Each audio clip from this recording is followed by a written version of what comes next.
Skills की अगर बात की जाए तो मुझे लगता है 100% स्किल्स ही मैटर करती हैं।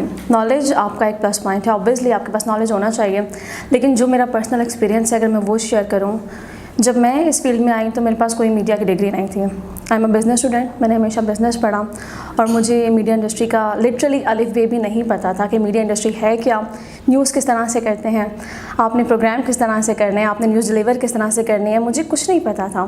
लेकिन जैसे ही मैंने प्रैक्टिकली चीज़ें सीखना शुरू की तो मुझे पता चला कि आपकी बॉडी लैंग्वेज, आपकी कम्युनिकेशन स्किल्स, आपका तलफ़ुज़, आपके सिर्फ स्किल्स ही मैटर करेंगी आपको आगे ले जाने के लिए। नॉलेज डे बाय डे आपके पास आता जाएगा, आप गेन करते रहेंगे। Skills are the most important thing to succeed in this industry. Skills actually हमेशा हर शख्स के अंदर मुझे लगता है होती है, सिर्फ उसे पॉलिश करने की देर होती है, आपके अंदर जो हिडन क्वालिटीज़ होती हैं उसे जानने की देर होती है। समटाइम्स हमें नहीं पता होता कि हमारे अंदर कितना % आउटपुट मौजूद है और हमें किस तरह से उसे निकालना है।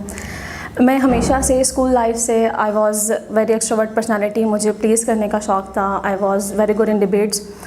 तो टीचर्स हमेशा ये रेफ़र किया करते थे कि आप कर सकते हैं, you can be on screen, we want to see on screen. तो कभी सोचा नहीं था कि मैं इस फील्ड की तरफ जाऊंगी, और अगर सोचा होता तो मैं फील्ड सेलेक्ट करती ऑब्वियसली मीडिया की।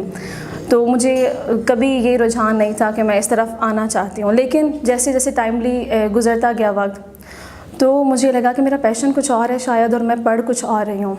तो आपका पैशन और आपकी जो फील्ड है वो हमेशा एक होनी चाहिए, वो कहीं ना कहीं डिफ्रेंशिएट थी।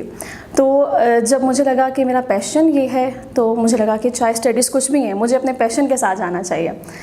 Then I decided to come in this field, और मैंने इवेंचुअली काम करना शुरू किया। सबसे पहले मैंने इंटर्नशिप की, और वो वाला टाइम मैं ज़रूर यहाँ पे शेयर करना चाहूँगी। जब मैं इंटर्नशिप पे थी उस टाइम मैं स्टडीज़ भी कर रही थी, और मैं जॉब भी कर रही थी, और इंटर्नशिप भी कर रही थी। तीनों चीज़ें एक साथ कैरी करना बड़ा डिफ़िकल्ट टास्क था मेरे लिए। और मैं सुबह 7 बजे से घर से निकली हुई, रात को 10:30 बजे घर जाती थी, और सुबह दोबारा मुझे वही सारी चीज़ें रिपीट करनी होती थी।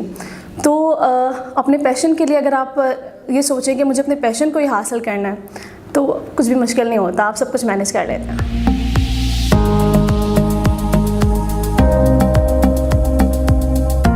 फिर बैरियर्स ऐसे सच बहुत ज़्यादा हैं लड़कियों के लिए, स्पेशली अगर बात की जाए तो harassment is the biggest thing.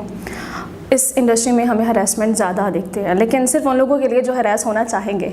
अगर आप खुद साफ़ हैं तो फिर आप साफ़ रास्ते पे, मतलब बुरे रास्ते भी साफ़ तरीके से चल सकते हैं। दूसरा बैरियर रेफरेंस सिस्टम बहुत ज़्यादा, वो तो खैर हर ऑर्गेनाइजेशन में यूज़ किया जाता है, लेकिन वो भी आप उसको पॉजिटिव ले सकते हैं। वो इस तरह से कि अगर एक दफ़ा आपकी सिलेक्शन नहीं हुई, आपने कहीं भी ऑडिशन दिया या कुछ भी हुआ, आपकी सिलेक्शन नहीं हुई, किसी और बंदे की होगी रेफरेंस बेस पे, इट डजंट मीन कि आपको मेहनत करना छोड़ देनी चाहिए या आप वहाँ पे फुल स्टॉप लगा दें कि यहाँ पे तो रेफरेंस सिस्टम चल रहा है। एक दफ़ा नहीं आपकी सिलेक्शन होगी, 2 दफ़ा नहीं होगी, 3 दफ़ा नहीं होगी, लेकिन चौथी बार डेफिनेटली आपकी सिलेक्शन होगी, क्योंकि आपके अंदर स्किल्स मौजूद होंगी। ऐसा नहीं हो सकता कि हर इदारा आपकी स्किल्स की कदर ना करे और सिर्फ रेफरेंस सिस्टम या फिर रेफरेंस बेस्ड लोगों को आगे लाया जाए। तो इट डज़ंट मीन कि अगर आपकी ऑर्गेनाइजेशन में रेफरेंस सिस्टम मौजूद है तो आप वहाँ पे आगे नहीं जा सकते। टाइम लगता है ऑब्वियसली, अगर आपके पास रेफरेंस नहीं है तो टाइम लगेगा, लेकिन आप अपनी मंजिल तक ज़रूर पहुँच सकते हैं।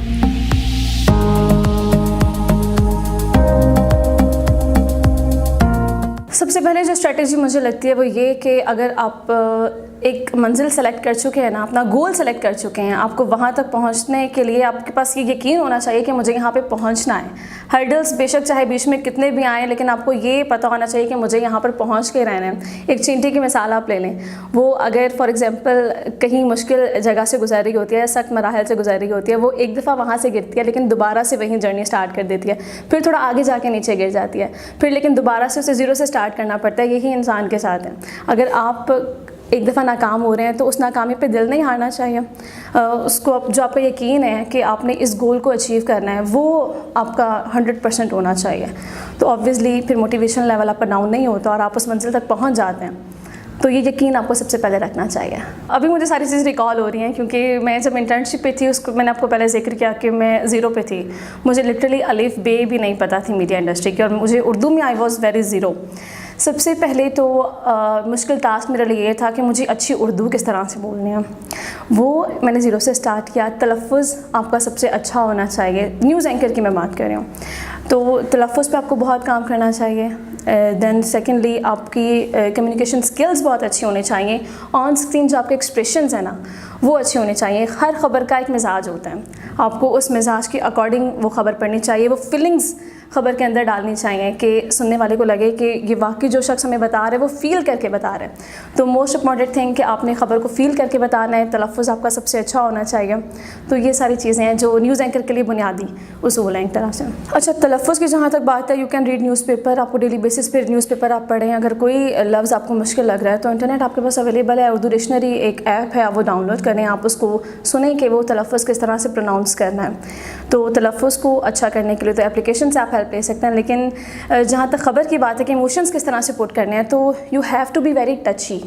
समटाइम्स ऐसा लगता है जो बाहर के लोग हैं, जो मीडिया इंडस्ट्री से ताल्लुक़ नहीं रखते, उन्हें ऐसा लगता है कि मीडिया के लोग बहुत ज़्यादा सख्त होते हैं, लेकिन मुझे ऐसा लगता है कि उनसे ज़्यादा हसास कोई नहीं हो सकता।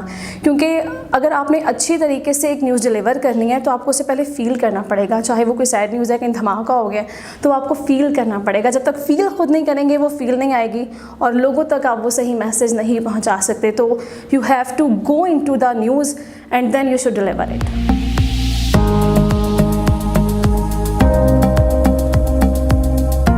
अच्छा, पीआर को स्ट्रॉन्ग करने की जहाँ तक बात है, तो आपको बहुत ज़्यादा पीआर अगर बनाते हैं तो वो भी समटाइम्स नुकसानदेह हो जाती है, बहुत कम बनाते हैं तो भी नुकसानदेह हो जाती है। You have to make a balance in it.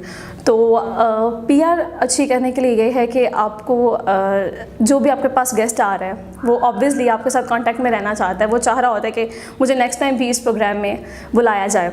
तो there will be a greetings, you can do greetings on WhatsApp and everything. मतलब कोई भी अच्छे तरीके से आपको कहीं ना कहीं इन टच रहना चाहिए। कोई विशेज़ आप अगर शेयर करना चाह रहे हैं वो विशेज़ शेयर कर सकते हैं।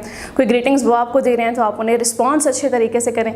तो यही एक तरीका है जिससे आप अपने पीआर को मेनटेन रख सकते हैं।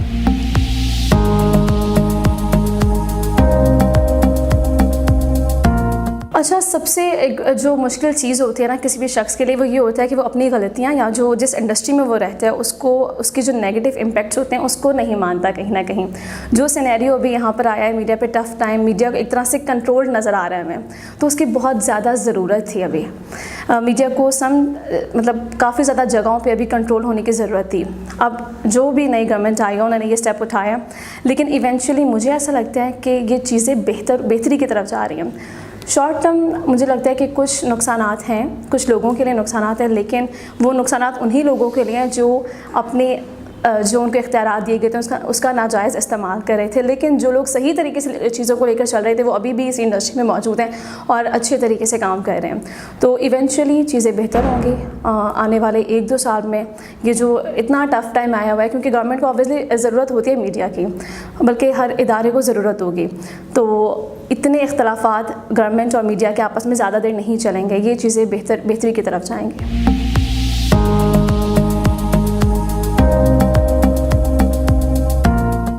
मैं आपकी बात से बिल्कुल एग्री करूँगी। बड़े सारे चैनल्स ऐसे मौजूद हैं जो कि उस तरह का मॉर्निंग शो करते हैं जो कि पाकिस्तानी कल्चर के मुताबिक नहीं होता, और वो नहीं करना चाहिए, और इससे डेफिनेटली सोसाइटी पे एक बुरा इम्पैक्ट जाता है।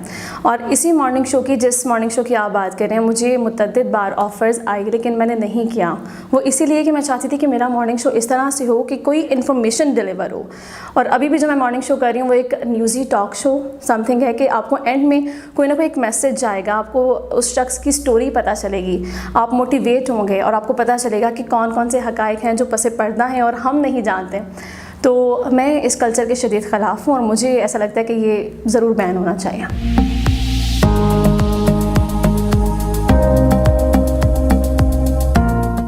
मीडिया को सबसे पहले जो सोसाइटी का पॉजिटिव इम्पैक्ट है या पॉजिटिव पिक्चर है वो दिखानी चाहिए। समटाइम्स बहुत सारे चैनल्स में, मे बी जहाँ मैं काम कर रही हूँ वहाँ पे भी ऐसा होता होगा कि नेगेटिविटी को प्रमोट किया जाता होगा। फॉर एग्जांपल, कहीं पे कोई एक्सीडेंट हो जाता है तो मीडिया समटाइम्स ये तो दिखा देता है कि इस शख्स का एक्सीडेंट हुआ और फलाने बंदे ने इसके पैसे चोरी किए या उसका मोबाइल फ़ोन चोरी कर लिया, लेकिन ये कभी नहीं दिखाया गया कि वहीं पर मौजूद शख्स ने उसको इलाज के लिए लेके गया, अपनी जेब से उस पर खर्च किया। तो ज़रूरत यह है कि पॉजिटिविटी को दिखाया जाए, नेगेटिविटी दिखाएं, क्योंकि सहाफ़ी बरादरी माशरे की एक आंख है, उसने ज़रूरी तौर पर हक़ाइक़ ही दिखाने हैं। लेकिन कहीं ना कहीं पॉजिटिविटी पीछे छोड़ दी जाती है, तो पॉजिटिविटी को आगे लाना चाहिए।